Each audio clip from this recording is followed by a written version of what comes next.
राज्यात गाजलेल्या वैष्णवी हगवणे प्रकरणासारखीच धक्कादायक घटना आता अकोल्यात समोर आली आहे. सासरच्या छळाला कंटाळून एका विवाहित महिलेने आत्महत्या केल्याचा गंभीर आरोप कुटुंबियांनी केला आहे.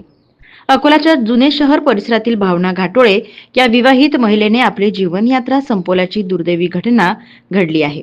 5 वर्षांपूर्वी भावना यांचा विवाह विशाल घाटोळे यांच्यासोबत झाला होता. त्यांना अवघं 14 महिन्यांचं बाळ आहे. मात्र लग्नानंतर सासरच्या मंडळीकडून सतत हुंड्यासाठी टोमणे, मानसिक आणि शारीरिक छळ केला जात असल्याचा आरोप माहेरच्या कुटुंबियांनी केला आहे. आम्ही श्रीमंत आहोत, तुमच्याकडून काहीच मिळालं नाही, अशा शब्दात भावनाला वारंवार अपमानित केलं जात होतं, असा दावा तिच्या वडिलांनी केला आहे. घटनेच्या दिवशी सकाळी 9 ते 9:30च्या दरम्यान भावनाने वडिलांना फोन करून मला इथून घेऊन चला, मला खूप त्रास देतात, अशी आर्त विनंती केली होती. मात्र काही तासातच जावयाचा फोन आला, तुमची मुलगी लटकली, अशी माहिती देण्यात आली. आणि या घटनेनंतर भावनाचे वडील विठ्ठल मलवळकर यांनी गंभीर आरोप करत सांगितले की आम्ही गरीब असल्यामुळे आणि ते लोक पैसेवाले असल्यामुळे पोलीस आमची तक्रार घेत नाहीत. आणि या प्रकरणामुळे अकोल्यात एकच खळबळ उडाली आहे. सासरच्या छळामुळे महिलांच्या आत्महत्याचे प्रकार पुन्हा एकदा चर्चेत आले आहेत. पोलिसांनी या प्रकरणाची गंभीर दखल घेऊन सखोल चौकशी करावी आणि दोषींवर कठोर कारवाई करावी, अशी मागणी आता जोर धरू लागली आहे. अकोल्यामधील या घटनेने पुन्हा एकदा महिलांच्या सुरक्षितेचा आणि हुंडाबळीचा प्रश्न ऐरणीवर आणला आहे. आता प्रशासन काय कारवाई करते हे पाहणं महत्त्वाचं ठरणार आहे. प्रतिनिधी श्याम वाळस्कर, सत्यलढा न्यूज, मूर्तिजापूर. सर त्याचं सर लग्न जुडलं सर, तेव्हा तेव्हा म्हणजे जुडायच्या आधी सर चांगले वागले त्यासोबत सर, म्हणजे थोडंफार जुडेपर्यंत त्यांचं लग्न जुळलं सर तिचं. तर मग त्यांनी त्यांचं जे खरं रूप आहे ते दाखवणं चालू केलं सर लग्नाच्या वेळेस. तर एवढं सर त्यांनी आम्हाला भिकारपणा दाखवला, तुम्हाला काय सांगू सर. अक्षरशः तर त्यांनी माणसं मोजून सांगितले की तुमचे 10-20 माणसं आणा फक्त लग्नासाठी. आणि त्यानंतर जर आई वडिलांना काही महत्व देत नव्हता. घरी आला, घरी ते बाप्पू घरी आले तर बोलत नव्हते कोणाशी, काही नाही. फक्त बाहेर बाहेर उभे राहत होते, गाडीचे हॉर्न वाजवत होते आणि बस तिला ते बॅग घेऊन अक्षरशः बाहेर निघत होते सर. पण तिला अशी उजागर नव्हती की तुम्ही घरात या, तुम्ही घरात बसा. असंच लग्नाला 4 वर्ष होते सर पुढच्या महिन्यात. पण ते सर माझ्यासोबत 2 वेळा बोलले फक्त का ते सर मी बोलली म्हणून तिला खूप टॉर्चर करत होते. तुझी बहीण बोलत नाही, तुझी बहीण बोलत नाही. पण सर ते मोठेपणा काही दाखवत नव्हते की मी मोठा आहे, मी संग बोलणार का काय. ते शेवटी मला बोलले, "नयन तुझे बापू म्हणत होते म्हणे तू बोलत नाही." पण सर तिच्यामुळे सर मी मला मला म्हणे खूप बोलले म्हणे ते. तिच्यामुळे सर मी त्याच्यासोबत 2 वेळा बोलली. त्या दिवशी सर ते तसं केलं. 5 दिवसांनी सर मला फोन आला सर स्वतःहून. "नयन असं करू, नयन तसं करू. नयन आपल्याला कोणाचं काही घेणं-देणं नाही. आपले आई-बाबा आहे, आपले लेकरं आहे." सर तिचं तिचं बाळ 15 महिन्याचं, माझं बाळ सर 16 महिन्याचं. 1च महिन्याचा फरक आहे सर दोघीचा. सर्व काही सांगत होती. मला काही कोणाचं घेणं-देणं नाही म्हणे. मी फक्त आपली शिवानीसाठी जगतो आणि आपली अन्वी किती मस्त आहे म्हणे, सगळं म्हणे आपलं म्हणे, काही कोणाचं काहीच घेणं-देणं नाही म्हणे. काय झालं, काय नाही, काही समजलं नाही. त्या दिवशी मग तिथं गेलो पोलीस स्टेशनमध्ये. ते बाप्पू भेटले. "तुझ्या बहीण हाताने केलं" म्हणे. सरळ डोळ्यात त्याचं पाणी नाही, काहीच नाही. "हाताने केलं" म्हणे तिनं म्हणे.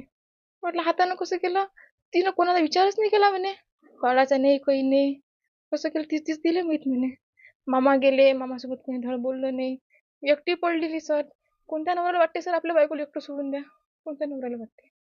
एकटं सोडून दिलं तिले, पोलीस ठाण्यात गेले. सगळं काही बरोबर रफादफा करून टाकलं. 2-2 महिने सर इथं राहत होती सर ते.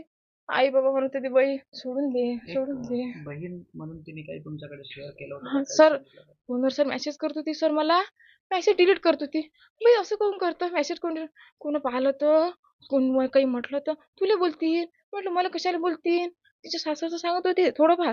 अन् काय काय सांगत मेसेज होते मेसेज नेमकं? असंच की असे करतात, तसे करतात. मग ती भीत होती की मग जेव्हा एखाद्या वेळेस भेट वगैरे झाली, आता आमची भेट झाली होती, आजी वारली, तर तिच्या तेरवीमध्ये आली. तर मग तिनं सांगितलं, "काही नाही म्हणन म्हणे, आपल्याला असंच जगावं लागते.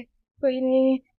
माझे मिस्टर चांगले आहेत. तर तिला वाटते ना, तर ती म्हणत होती की "तुझ्या घरचे पाहुणे चांगले आहेत. तू लोड नको घेऊ. आई-बाबाचा विचार कर." माहे एवढं झालं. खूप विचार केला सर तिनं खूप. पण मला माहीत असेल माझी बहीण आत्महत्या करूच शकत नाही सर. करूच शकत नाही. त्या दिवशी तिच्याजवळ सर फोन नव्हता सर. त्यांनी म्हटलं तिला, "तू आईला फोन देऊन दे म्हणे. तुला मी दुसरा फोन घेऊन देतो." तर सर तिला फोन नाही दिला सर त्याने घेऊन. फोन दिला नाही. मग तिच्या सासऱ्याचा बघून तिनं लपून फोन केला सर एक दिवस मला. अशीच बोलली. म्हटलं, "का गं फोन नाही करत?" म्हटलं, "काही नाही."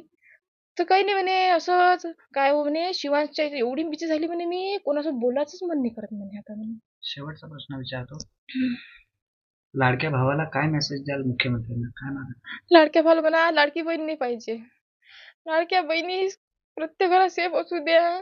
त्याला न्याय मिळू द्या. माझ्या बहिणीनं आत्महत्या केली नाही मला माहित आहे. माझ्या बहिणीनं आत्महत्या नाही केली. छोटंसं बाळ आहे सर तिला छोटंसं बाळ किती त्याचा विचार करत होती.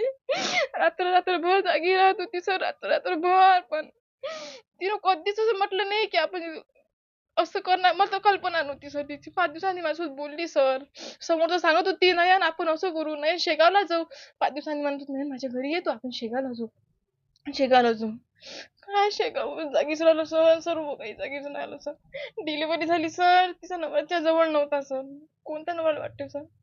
फक्त जसा तिला मुलगा झाला आपल्या काळजाचा तुकडा हातातून निघून गेला. काय सांगू काय तुकड्याचं पप्पा नेहमी सांगत जाय ते घरी असं होते तसं होते. आम्ही म्हणत बाई चालतच असते घर पिच्छ आपल्या घरी आपल्या माग आपली बाई आहे थोडंफार करा ते ऍडजस्ट. याचा त्रास लयच होता आता तर लय त्रास वाढला होता. पण ते पोरं झालं पण काही नाही थोडाफार बरोबर आहे ना. आता हे काय झालं काय नाही बाबा एखादा आमची म्हणजे चालतीच करून टाकली बाबा. काय जिथे दिली बाबा आम्ही जिवंत दिली आणि आम्हाला मेलीच भेटली बाबा. तिथे लोक म्हणते मेली दिली जिथे मागे नाही जिवंत दिली मेली आणली माझ्या घरी. आमच्याच घरी माती केली आम्ही तिच्यावारी तिच्याकडलं कोणी आलंही नाही. कोणीच आलं नव्हतं. नाही असं जर पोरीसाठी होत असेल तर देवानं पोरीच नाही द्या बाबा. गरीबाला तर पोरी देऊच नाही. आणि ते त्यात सर्वात मोठा फरक पडला म्हणजे मोठ्या लोकांचा आणि गरीबाचा आणि कलरचा फरक काळा आणि गोरा.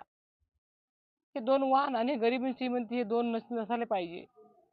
गरीबाचं लय मरण आहे आणि माझी पोरगी एवढी शिकेल सवरेल तिला विचार करे पहिले लग्नाची राहिलेले आहेत तिने विचार केला का माझी बहीण एक लग्नाची आहे मी तिथे जाऊन बसली तर मग आई वडील आम्ही मजुरी करतो आमची तर काहीच नाही शेतीवाडी काहीच नाही आमच्या घरात. आई मला सांगा काय नेमकं त्यांच्याकडून तुम्हाला बोललं जात होतं? म्हणजे ज्यावेळेस ताईंनी हे टोकाचं पाऊल उचलायच्या आधी तुम्हाला काही कॉल येत होते का? त्यात सांगत होते का की मला असा असा त्रास होतो बाबा काही? ते सांगत आहे पण आम्ही समजावं तिले ते सांगे आम्हाला पण आम्ही समजावं काय त्रास जाऊ होतो? दे बाई चालतेच आहे घरातनी. आता त्याचं घरातनी काय चालेल ते तेवढं काही बारीक एवढं सांगत नव्हती ते. काय एक मागणी आहे तुमची? मागणी म्हणजे त्याचं म्हणणं असं होतं तू गरीबाची आहे.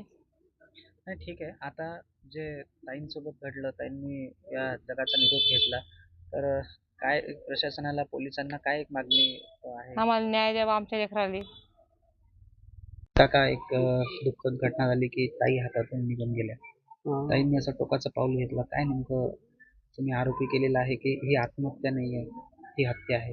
काय सांगा? सांगाल म्हणजे आम्ही सर्व सांगणार यांनीच मारली म्हणून मला फोन आला होता त्याचा. सकाळी म्हणजे पोरगी बोलली मला घ्यायला या. मी म्हटलं मी याच्यात बाहेरगावी मधात आहो तर मी तिथून लगेच वापस येतो. तिथं असा गेलो मी तर मला ताबडतोब फोन आला ते कोणाचा जवाई बुवाचा तेव्हा तुमच्या पोरीनं फाशी घेतली तुम्ही घेऊन जा तिला. मी तिथपर्यंत येईपर्यंत यांनी PM ला पाठवलं होतं सोबत.